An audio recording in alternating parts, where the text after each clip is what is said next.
Am I wrong for thinking most of the recent cards have been kind of bad compared to what is currently meta?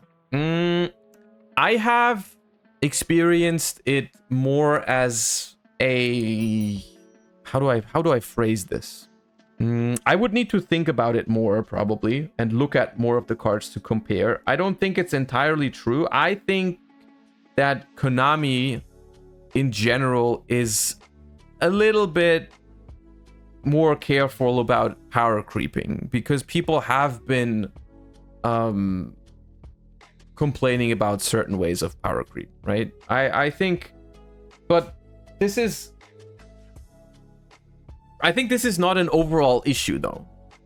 These three cards are not some... They don't have anything to do with, like, main sets or whatever, right? Because core sets are designed by different people. I think this goes into a long row of, like, TCG exclusives that are just not really cutting it anymore, right? I've been feeling very weird about TCG exclusives recently. Like, no matter if it's in the megatins or if it's in the core sets, it just feels like the TCG exclusive stuff does nothing but inject copium into like 50% of the community, just to then turn out not very good, right? Like,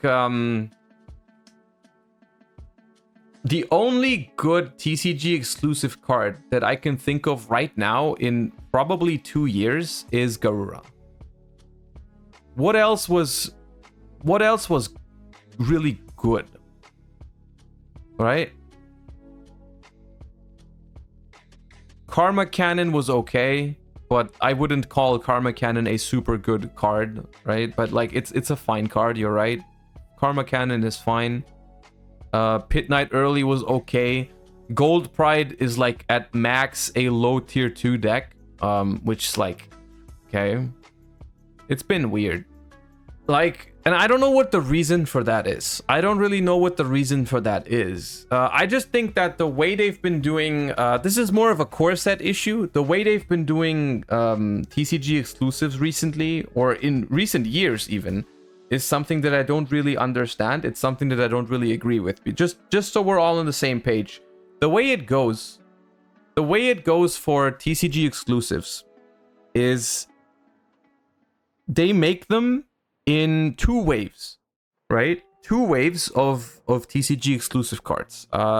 In the first core set, we get 7 cards, usually, right? Correct me if I'm wrong, because I could be wrong on some of these specific numbers, but I think the first wave is usually 7 cards, and that introduces the new TCG exclusive archetype. And then in the next core set, we get another wave of 7 cards. And that is basically that finishes it, right? And this is where we currently are at. For example, the current example for this is Tistina.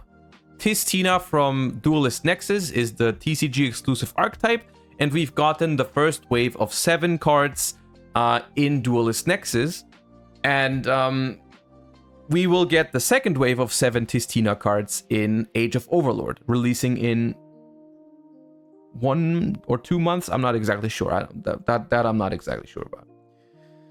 The problem that I have with this release structure is that you simply have, like, and this is how it's been pretty much always. There's no way to play these decks with just 7 cards. Because usually not all 7 cards are good, right? For Tistina, it's something like 3 or 4 cards are potentially usable, and then some of them just straight up are not good cards. Right? So in reality, when they release 7 cards, it's really mostly more about like 5 real Yu-Gi-Oh cards. The rest is bulk. You usually are not able to play with those cards. There's exceptions to this, like Dangers or Burning Abyss, because they were just so good, right? But this is your example is 6 years ago, or 9 years ago. Calm down, okay? Not a good example because it's an exception. It's not how it usually goes, right? So it's usually those decks drop and they are strictly unplayable. At which point I argue, why even release a deck in a state where it's not playable? Right? Why even release a deck when you already know no one is gonna really want it, right? Because they can't play with it, right? What's the point? It feels really weird to go ahead and pick up Tistina cards from Duelist Nexus, or even open packs and pull Tistina cards and then going online and checking, hey, what can I do with those Tistina cards? And the answer is nothing. The answer is you have to wait 3 months until you can potentially, maybe, depending on how we're feeling, play with those Tistina cards. And probably not even then. Usually not. Usually the second wave is also not enough to make them playable, and there's no third wave.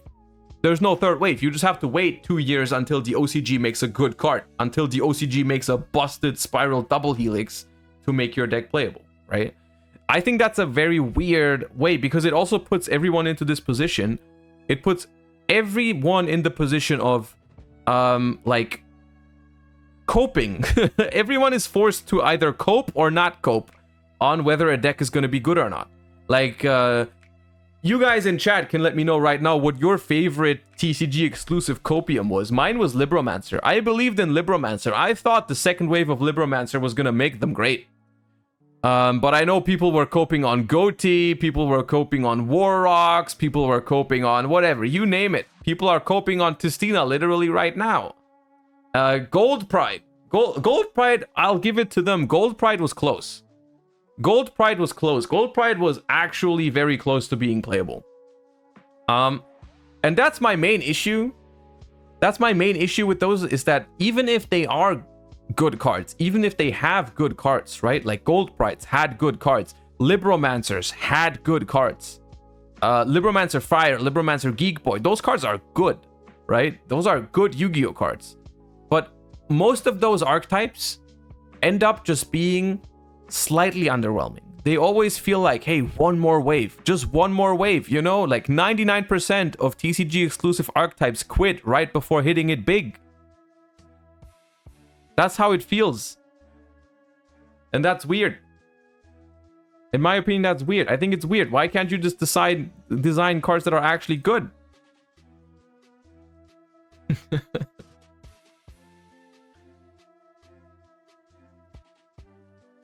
And I don't know what the reason for that is. I wonder what the reason is, because I do think that TCG, the TCG designers do try to make cards that are fun to play with. And I think one reason could be that they are just a little bit too careful right now. Which isn't even it's not even a bad thing per se, right? It's not even a bad thing to be careful, because I'd rather them being too careful than not careful enough. That's one thing I want to preface, because maybe they've had experiences in the past, like Dangers, for example, right? And ever since that happened, maybe they've just gotten more cautious with designing TCG exclusive archetypes, because they could cause a huge problem, right? Maybe they are just a little bit careful with how they design certain cards, right? And they don't want to break the game randomly, right?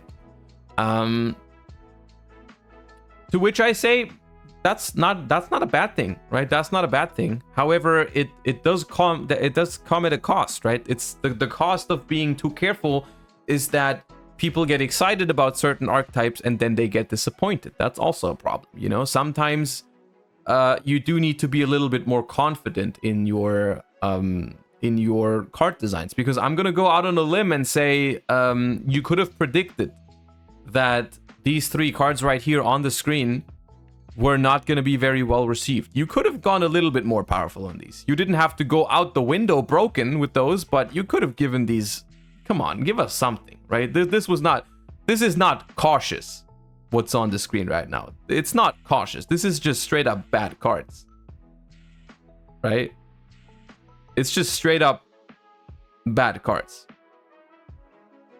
And there's a difference between being careful about designing. Like, for example, I think, even though what I just said might have sounded very negative, I think Libromancer and Gold Pride are two very good examples. Because those cards are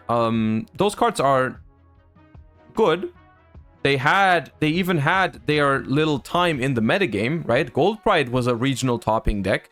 Libromancer was a regional topping deck. Like, it was not like those decks were straight up ass, right? Those decks were fine.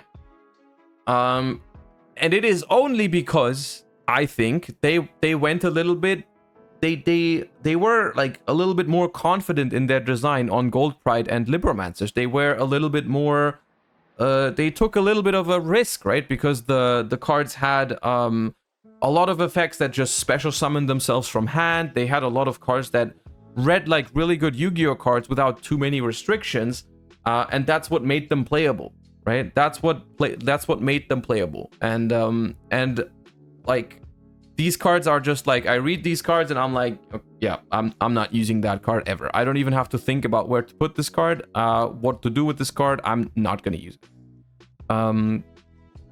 Yeah. And that's, I feel like, something that we've had a lot in recent years with TCG Exclusives.